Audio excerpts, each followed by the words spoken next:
Oh, ce gâteau à la citrouille, il a l'air incroyable.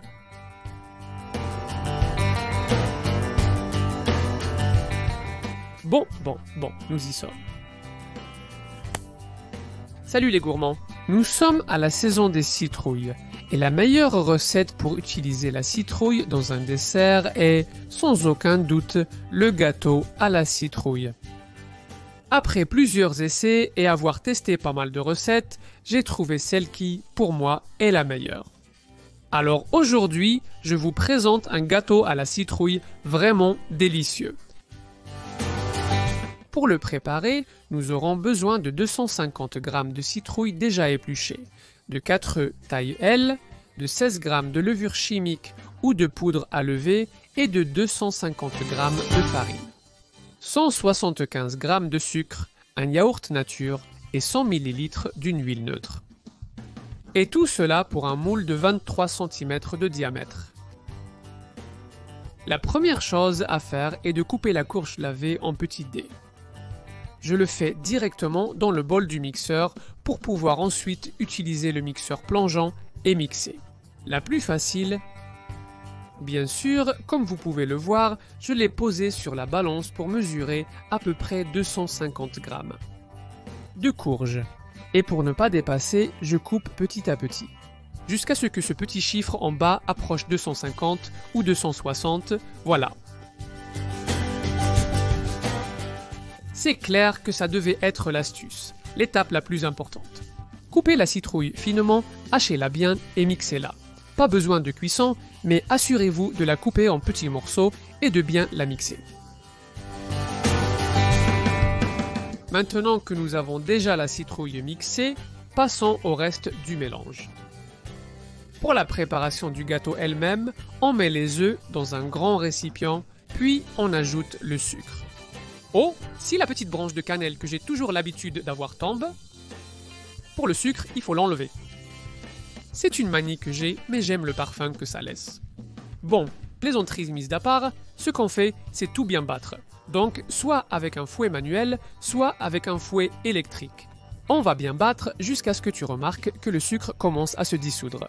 Donc, je te recommande d'utiliser plutôt le fouet électrique. Il suffit de continuer à mélanger encore et tu verras que la crème va légèrement blanchir. Et en plus, tu ne verras plus de grains de sucre.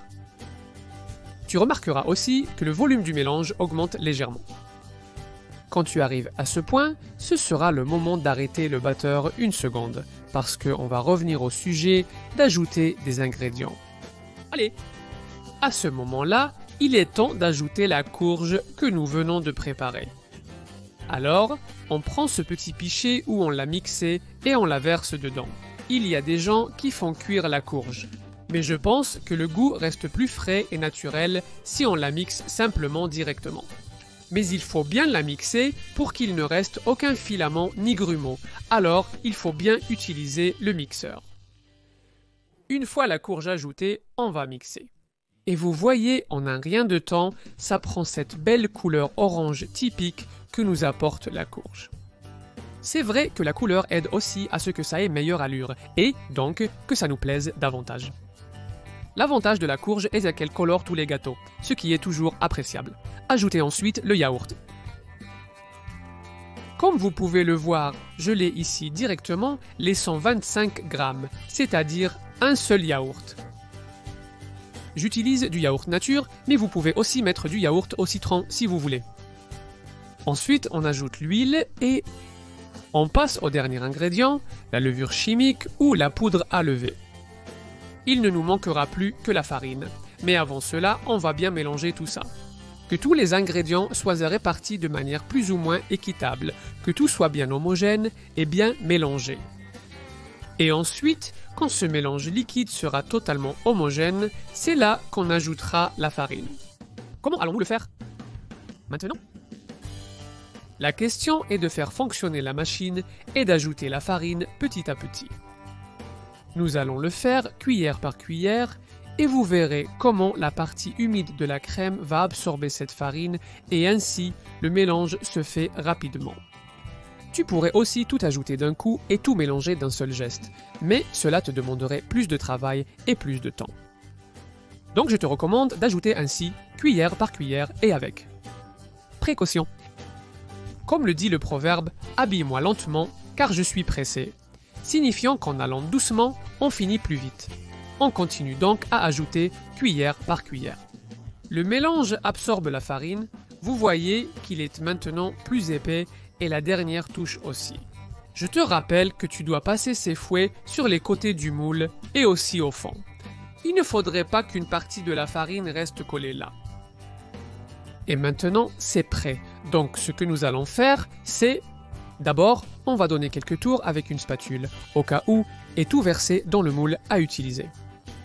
Dans mon cas, j'ai celui-ci dont le côté est en silicone, donc il se démoule parfaitement. Mais si ce n'est pas ce matériau, il faudra le beurrer et saupoudrer un peu de farine, ou bien le tapisser de papier sulfurisé. Ça, c'est à toi de choisir. Voilà, on récupère toutes les petites gouttes et notre gâteau est prêt à être enfourné. Donc, on va directement au four qu'on a préchauffé à 180 degrés et on va le mettre dedans.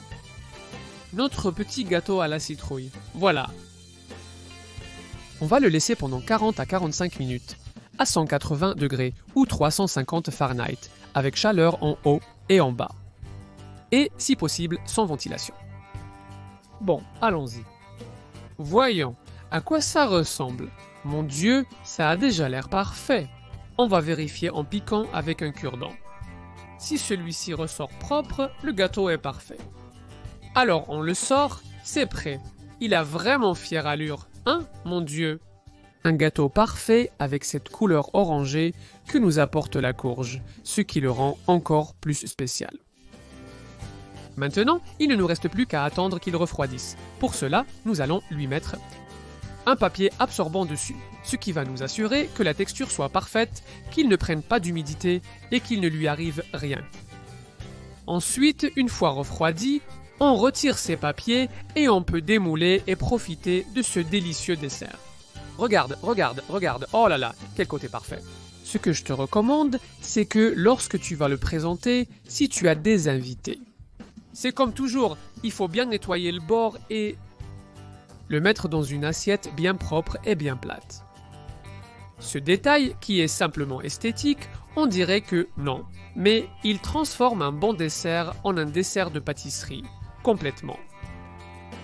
Parfois, les petits détails améliorent beaucoup les choses, alors il faut bien tourner et nettoyer tout le bord, a-t-il cité. Et là, on l'a pratiquement. J'espère que ça vous plaît beaucoup, parce que c'est l'un des gâteaux préférés dans le monde entier. Et c'est que ces recettes, dernièrement, franchissent les frontières, voyagent et arrivent jusqu'à nos écrans. Regardez, je vais vous montrer la découpe, car comme je le dis toujours, l'intérieur est aussi le plus important chez les personnes. Donc les desserts ne feront pas exception, on va faire une coupe par ici et une autre par là. Habituellement, je décore les génoises avec du sucre glace, mais celle-ci, avec sa couleur orangée, en fait, elle n'en a pas besoin et je pense même que ça lui ferait perdre des points parce que cette couleur est impressionnante. Bon, le voici. Regarde, regarde, regarde, regarde cette coupe bien juteuse, moelleuse, avec cette couleur aussi à l'intérieur. Parfait. Un gâteau à la citrouille fait chez toi avec une recette très simple à suivre. Avec cette apparence que tu vois, regarde la couleur, la saveur, tout. J'espère que tu auras envie de la préparer et que ça t'a beaucoup plu. Et que tu nous racontes après comment ça s'est déroulé pour toi, ok? Regarde, regarde, regarde, regarde la découpe, oh là là! Tu as envie d'un petit café ou d'un chocolat et de manger un autre morceau. Il n'y a pas d'excuse. Au boulot et profitez-en, vous avez aimé, j'en suis certain. Ces desserts avec cette belle couleur sont spectaculaires. J'espère que tu auras envie de les préparer et raconte-nous comment ça s'est passé pour toi. En plus, dis-moi ici en commentaire, quel est votre gâteau préféré? Vanille, potiron, carotte, il y en a plein, quel est ton préféré? Celui qui aura le plus de votes, nous le ferons sur la chaîne dans. Une version dédiée existe. Votez et commentez ci-dessous. Quel est ton gâteau préféré? D'accord. Et voilà, tu vois, ici on te présente encore une super recette, rien qu'à l'apparence. Tu sais déjà qu'il faut la regarder. Et ici, pour t'abonner, tu peux t'abonner et en plus activer la petite cloche pour que tous les mercredis et samedis on t'avertisse qu'on a une nouvelle recette sucrée. Et si tu veux des recettes salées, ici il faut aller là pour t'abonner à notre chaîne de recettes salées.